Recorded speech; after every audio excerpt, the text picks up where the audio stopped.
Hello there, welcome to the Microsoft Office Specialist Excel Associate 2019 course. Today we're continuing on with Sample Exam 2 and we're in the last project, which is Project 7. As always, you can get your files from the Office Master 19 YouTube channel, and the file I'm working on now is injuries.xlsx spreadsheet.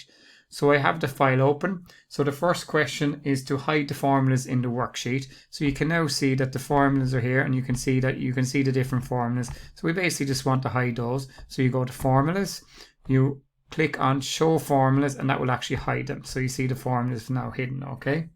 The next question is to configure the worksheet so that as you scroll horizontally, column A remains visible. So as you can see now, when I scroll, it's now disappearing. So I highlight column A, I go to view, I go to freeze panes, and I click on freeze first column. So now if you watch as I scroll across, column A remains visible, okay?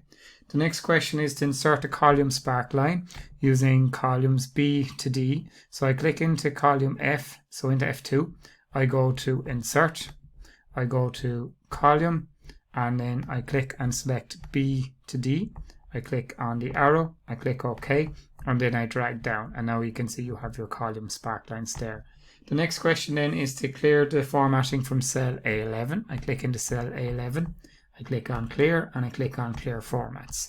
Now the final question then is to clear all conditional formatting from the spreadsheet. So I click on the drop down arrow on conditional formatting, clear rules, and clear rules from entire sheet. So that's fantastic. That's now Sample Exam 2 Project 7 completed, and that's all the projects completed. So that's brilliant stuff. Thanks for watching, and take care.